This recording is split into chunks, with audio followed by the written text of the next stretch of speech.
Welcome to the theater, pal. Your friendly neighborhood master chaos here. I hope you're well. Come on in. Seats saved for you as always here in our lovely little theater.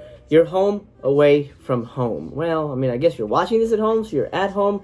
Maybe you're not watching this at home. Anyway, I'm not going to go down that road right now because today we're talking Severin. We're talking blood hunting.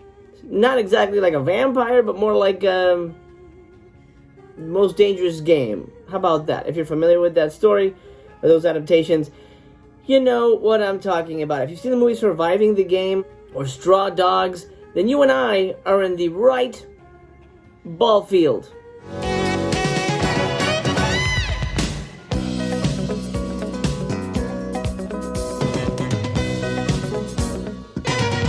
La Noche de Ida, also known as The Night of Rage, also known as a Blood Hunt.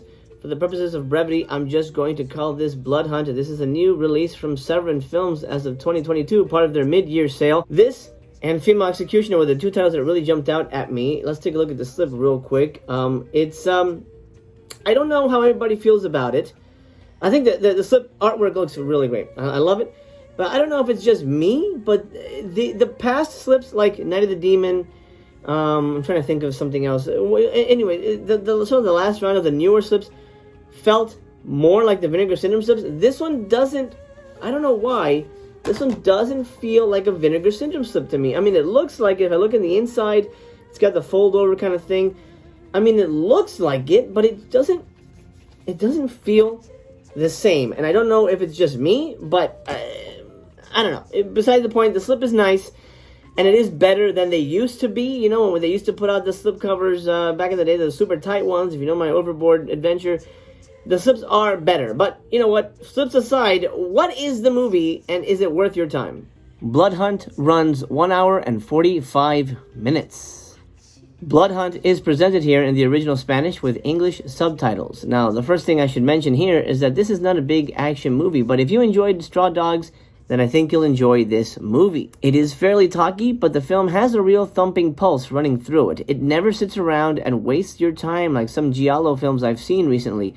Nothing here feels like padding. It all feels necessary, either for character development or story progression, so the lack of action gets a pass from me. Just over an hour into the movie, we get some backstory finally, and we discover why the film is called Blood Hunt. It seems 11 people in the village were killed during a robbery when a few drug addicts crashed a festival in the town and shot the place up. That event somehow inspired the town to hold a yearly blood hunt, which means they go around the city and kidnap innocent drug addict kids for the purposes of hunting them down and slaughtering them in honor of their dead in some form of ritualistic revenge. Now, to be honest, I found that reasoning to be pretty fucking dumb. That raison d'etre is so illogical as to how civilized people would behave in a similar situation. It's goofy and nonsensical and unbelievable, and it kind of took me out of the movie for a moment. It's like me getting a splinter and then deciding to become a lumberjack so I could cut down all the trees in revenge. The titular blood hunt happens in the last 20 minutes of the movie, and it's a fairly decent action sequence that I won't spoil here. Sadly, for those hoping this to be just as good as last year's Siege, I will say it does not hold a candle to that movie whatsoever. Also, mileage may vary. Some of you might accept the goofy reasoning behind the plot, or others, like me, will find it so stupid that it kind of works against the movie, and then still others might be bored by the long stretches of character development. As an aside, there's an actor in this movie who looks exactly like an older version of Eli Wallach's Tuco character from The Good, the Bad, and the Ugly, but sadly it is not Mr. Wallach. However, the actor does do a good job, and that goes across the board for every actor in the picture. It's not a bad movie, it's just constructed on a flimsy premise that in my mind doesn't hold any logical merit in the real world. And while I did enjoy it, it's certainly not as rewatchable as I hoped it would be, or as rewatchable fun as Siege. Special features wise, you get an interview with the director Javier Elorrieta and a trailer for the film. Runtimes should really tip you off as to what kind of movie you're going to get. This is a nearly 2-hour movie, and it can't be wall-to-wall action because, first of all, it's not made in Hong Kong. Any Hong Kong movie that's 2 hours, you know it's going to be balls-to-the-wall bullets, unless it's a love story. This is kind of a slow burn movie. There's not a lot of action. However, every scene feels tense. Every scene feels like there's something big brewing under the surface, and I like that. The characters don't feel sleepy. They don't feel like they're just kind of going through their paces. We're not just hanging out with them like some other foreign films seem to love to do with their characters. But it's not a non-stop action thrill ride. And it doesn't even have the cheesy aspect of some of the other Spanish action movies I've seen. Of course, I'm speaking to some of the Mexican action movies. For example, Grave Robbers from Vinegar Syndrome had sort of a cheesy action cop vibe to it.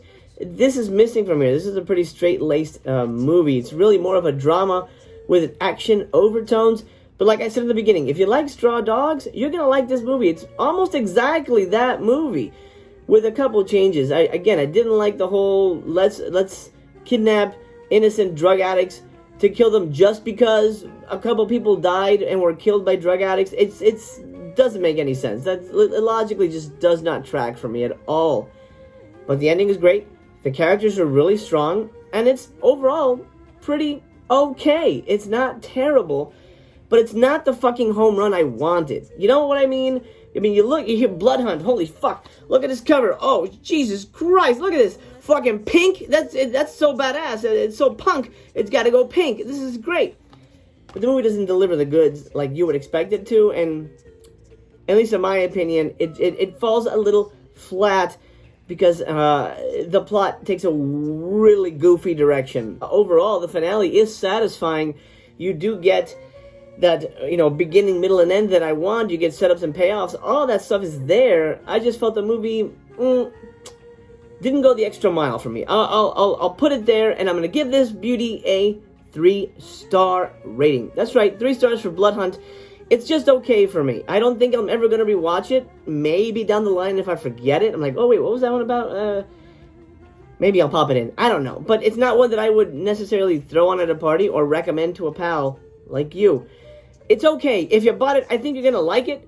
Don't pay full price for it. If you want it, wait for a sale. I mean, I think you'll like it. I think people will genuinely like it.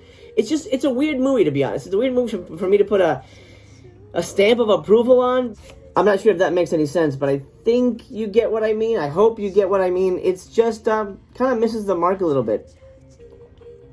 I agree with you. I hear you over there. Movies can be just okay. Absolutely.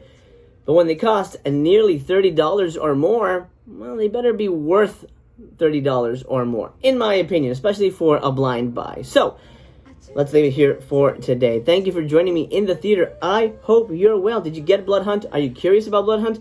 Did I maybe sway you to not get it? Unfortunately, there's no way to TBYB this title. So wait for a sale if you are interested. I don't think you'll be severely disappointed. You'll just be underwhelmed. I think that's the way to put it. Let's call it a day. I'm going to put my coffee down here so that I can grab the curtain and pull it across the silver screen. My friend, I hope this review finds you well, and I hope to see you again. Do me a favor, subscribe if you haven't already so you and I can hang out again and talk movies, because I would adore that. I'm gonna miss you if I don't see you again, so please, don't break my heart, and hopefully you'll come back and we get to hang again. Leave me a thumbs up on your way out the Dizor, because the theater is closed. Did I say theater? I did. You know what I mean. The theater is closed for now.